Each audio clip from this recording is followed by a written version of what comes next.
pagi ini kita akan melakukan podcast bersama dengan Ibu Afdalia Kakesa SPD. Dan saya Nurbaya dari Prodi PGSD Fakultas FKIP dari Universitas Sulawesi Barat. Baik, langsung saja Bu. Hari ini kita langsung saja kita mulai dari perencanaan. Pertama itu bagaimana Ibu dalam secara singkat tentang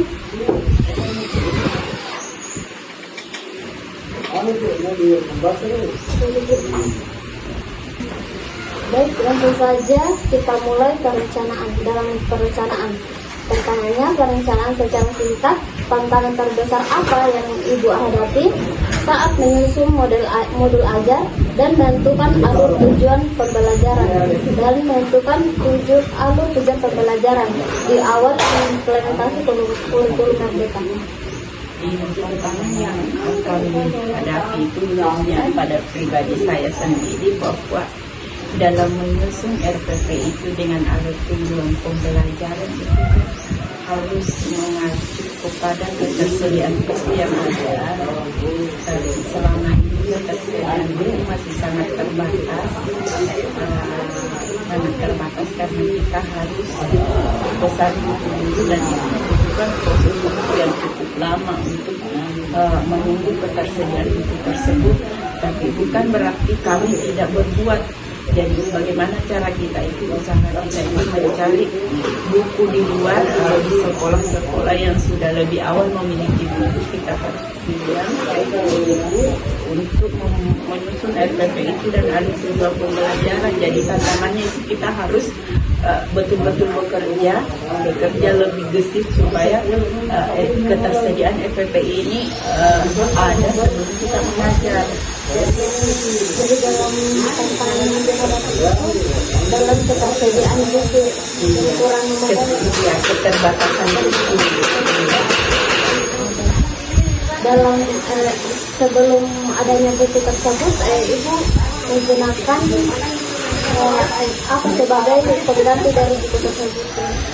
Jadi itu tadi kita harus fotokopi buku dari luar untuk karena kapan tidak melakukan seperti itu kita ketinggalan. Jadi kita harus lebih gercep mengambil tindakan untuk mencari buku di luar untuk difotokopi. Baik, beralih ke pelaksanaan kurikulum merdeka. Selanjutnya itu bagaimana Ibu memastikan pembelajaran di kelas benar-benar berpusat pada siswa, dan apa tema P5 yang paling berkesan sejauh ini menurut Ibu? Kalau menurut saya, bagaimana itu anak-anak bisa dilihat berpusat pada pembelajaran pada saat di sekolah, pada saat anak-anak itu betul-betul konsentrasi dalam menerima pembelajaran di kelas dan mampu memberikan umpan balik ketika diberikan pembelajaran, diberikan pertanyaan, siswa-siswi mampu memberikan umpan balik atau jawaban terhadap itu yang sesuai dengan pertanyaan yang diberikan. Dan tema apa yang paling berkesan? Kalau tema P5 yang paling berkesan itu apabila kita menemukan, karena kebetulan pribadi saya di kelas 3 itu tema P5 saya kemarin itu adalah cerdik mengelola sampah.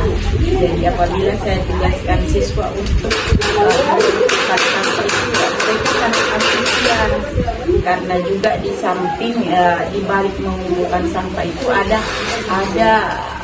nilai pembelajaran di dalamnya, nilai pengetahuan bahwa seberapa banyak sampah plastik dia kumpulkan per hari itu setiap harinya, terus dikalikan dengan per minggu. Jadi dia bisa menghitung lewat mengumpulkan sampah itu. Jadi iya. Terus yang sangat berkesan itu anak-anak bisa membuat kreativitas dalam pengelolaan sampah itu menjadi limbah sampah itu menjadi sebuah pajangan yang indah dalam kelas, menjadi sebuah karya yang bagus yang bisa dipajang dalam kelas itu, seperti contohnya pot bunga, hiasan dinding itu bisa. Jadi tema yang diambil itu yaitu cerdik dalam mengelola sampah plastik.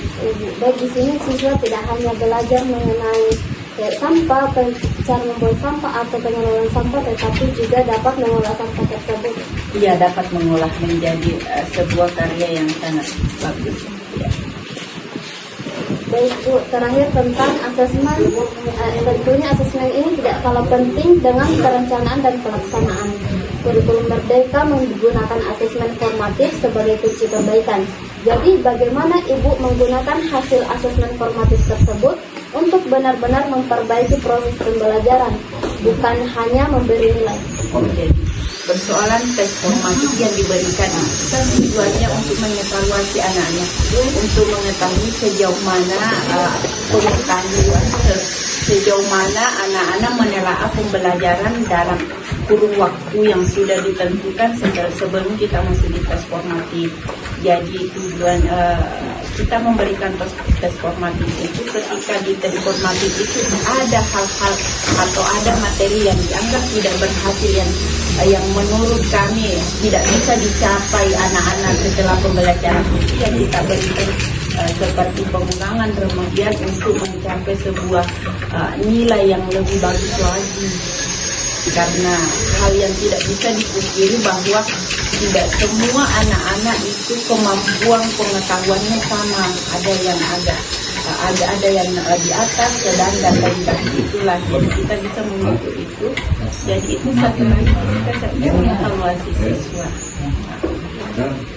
Untuk mengevaluasi siswa itu dengan mengetes pengetahuan siswa. Iya, lewat tes formatif mengetahui sejauh mana dia menerima pembelajaran dalam kurun waktu yang sudah ditentukan di program semester itu. Baik, hari ini pembahasannya sangat kooperatif ya Bu. Iya. Baik, kita mendapat gambaran utuh dari perencanaan dan pelaksanaan hingga penilaian sebagai penutup. Apa pesan atau harapan terbesar Ibu untuk keberlanjutan kurikulum Merdeka, terutama bagi para guru dan calon guru muda? Harapan kami sebenarnya itu tentang kurikulum yang sudah ada sekarang ini. Sebaiknya lah kurikulum itu jangan digonta-ganti. Itu harapan kami, sebatas kemampuan kami, karena itu sangat berpengaruh kepada kami ini dan terus terang berpengaruh kepada siswa. Karena kalau kurikulum secara terus menerus digonta-ganti. Jadi harapan kami bagaimana itu kurikulum berlanjut, tetap berlanjut. Adapun kalau dianggap masih ada yang perlu diperbaiki, ya bolehlah diperbaiki. Kalau secara terus menerus diganti, kayak kami ini sebagai guru yang sangat kewalahan begitu. Jadi berfokus Iya, kita tidak berfokus kepada mengajarnya itu. Yang menghabiskan waktu kami itu hanya sekedar memanage administrasi itu yang ada, yang sesuai kurikulum itu. Jadinya itu kadang-kadang kita kasihan sebagai guru kewalahan waktu. Jadi mudah-mudahan ke depan ini ada kurikulum yang betul-betul ditetapkan, yang bisa berjalan secara berkelanjutan, yang bisa dipedomani guru-guru muda yang akan datang. Iya. Baik, terima kasih sekali Ibu atas waktu yang telah diberikan. Iya, sama-sama. Semoga kurikulum Merdeka terus membawa dampak positif bagi generasi penerus bangsa. Baik, terima kasih kepada Ibu Afdalia Kesa, SPD, telah meluangkan waktunya untuk melakukan podcast hari ini. Sama-sama. Semoga berkah, semoga lancar. Iya. Baik, terima kasih Bu. Iya. Baik, itulah tadi podcast yang dapat kami lakukan. Lebih dan kurangnya mohon dimaafkan. Wabillahi taufiq wal hidayah. Wassalamualaikum warahmatullahi wabarakatuh. Waalaikumsalam warahmatullahi wabarakatuh.